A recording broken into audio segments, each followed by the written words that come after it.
مجبوری سے تو سورج نکلنے کی کتنی دیر بعد پڑھنا چاہیے؟ تو دیکھیے فجر کی نماز کسی کی اگر چھوٹ گئی ہے اور سورج نکلنا شروع ہو گیا تو سورج پورا نکلنے کے بعد وہ پڑھ سکتا ہے۔ طلوع آفتاب ہونے کے بعد سے لے کر پورا سورج نکلنے تک اسے انتظار کرنا ہوگا، اس کے بعد وہ فجر پڑھ سکتا ہے۔ تو سورج نکلنے کے بعد نہیں رکنا ہے، سورج نکل گیا تو آپ پڑھ سکتے ہیں۔ مثال کے طور پر آج کی فجر جو ہے 6:38 پہ یا 6:28 پر ہے، تو آج 6:28 پہ اگر فجر کا وقت ختم ہو رہا ہے اور آپ سمجھو اٹھے 6:30 بجے، تو آپ کو رکنا ہوگا سورج نکلنے تک۔ جب طلوع آفتاب ہوتا ہے اس کو بولتے ہیں اشراق کا وقت۔ اشراق کا وقت ہو جائے تو پھر آپ پڑھ سکتے ہیں، لیکن جب سورج نکلتا ہے تب نماز نہیں پڑھی جا سکتی۔ جب سورج غروب ہوتا ہے تب بھی نماز نہیں پڑھی جا سکتی، جب سورج زوال پہ ہوتا ہے بیچ میں تب بھی نماز نہیں پڑھی جا سکتی۔ تو لہٰذا فجر اگر آپ کی مجبوری میں چھوٹ جائے تو آپ انتظار کریں گے، سورج پورا نکلنے کے بعد انشاءاللہ آپ فجر کو پڑھ لیں۔ آگے انہوں نے کہا عشاء کی نماز اگر کوئی مجبوری میں چھوٹ جائے تو 12 بجے پڑھ سکتے ہیں کہ ہاں، عشاء کی نماز یاد رکھیے آدھی رات تک پڑھنے کا یا آدھی رات سے پہلے پڑھنے کا حکم ہے۔ تو لہٰذا 12 بجے تو ایک عمومی لفظ ہے، اب یہ ڈیپینڈ ہے کہ مغرب کب ہوتی ہے تو آدھی رات اس کے حساب سے ہوں گی۔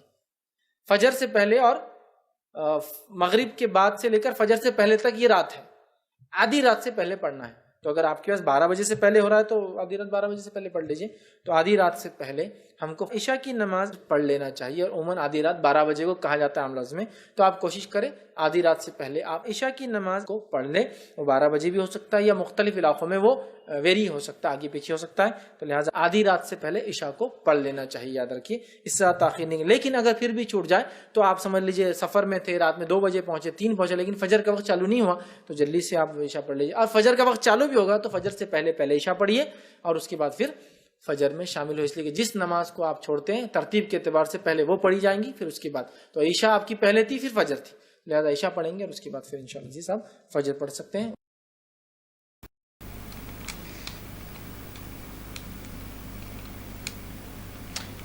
فجر کی نماز 2 رکعت سنت اور 2 رکعت فرض ہے، لیکن جب نماز چھوٹ جاتی ہے نیند کی وجہ سے تو صبح جب اٹھے تو پہلے 2 فرض کی قضا پڑھتے ہیں، تو کیا یہ سنت کی قضا ہوتی ہے یا صرف فرض کی؟